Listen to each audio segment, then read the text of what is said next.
The markets hate uncertainty, Neil, more than anything else. So I think it would absolutely, given where we've come in the market, as high as it is, and with traders looking for any excuse to take profits, and I think this is what you saw 2 days ago, and I think this is what you're seeing today, I think it would be an issue for the markets. I think we get through that issue. We've had these issues before. We always do get through them. I don't think investors should try to trade in and out of this. The market looks pretty healthy here. The economy is doing very, very well.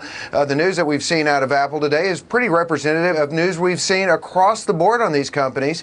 Corporate earnings set to do very well. I think the market's going to be fine, but in answer to your question, in the very short run, it's going to be an issue for the markets if this extends. We hate uncertainty, right. But again, this has happened before. Jim, the one thing I will say about this, it doesn't matter whether you like Donald Trump or hate Donald Trump, whether you're a fan of the tax cuts or not. I think what has been underreported and unappreciated in this is just how over the top, big and generous these tax cuts were to companies.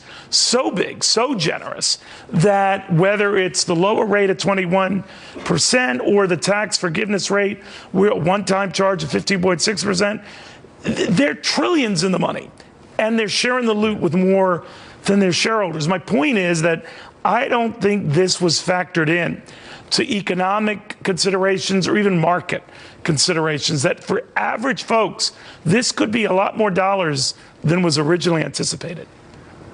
You're absolutely right, Neil. This has not been factored in enough. It's not been factored in enough on corporate earnings. You're seeing corporate earnings already respond. You left out a big part of the puzzle, and that is deregulations. Oh, you're right. You're absolutely right. The regulatory environment has been rolled back. So you look at business confidence now, and that's a real harbinger for jobs. Business confidence has been running high since the election. So businesses are doing well. They're very excited about the tax law changes. We've seen scores of companies, everybody from Apple to A to W, Apple to Walmart, that have given bonuses, given raises, brought money back overseas, which is what we were clamoring for in the first place. We think that it's underrepresented in the market. It's why the market's been making a big move, and that the market can go substantially higher here because earnings, which is really one of the main drivers of stocks in the first place, earnings are going to be better than people think because of the tax law changes and because of the improved regulatory environment. And let's not forget,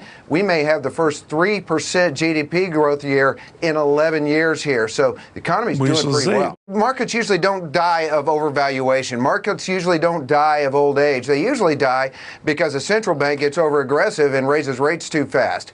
And so, yeah, we may go back and forth on this market. We haven't had a correction in a long time. A correction would probably be pretty healthy here. But I think what we really need to watch, instead of valuations, instead of even politics, is what the central bank does.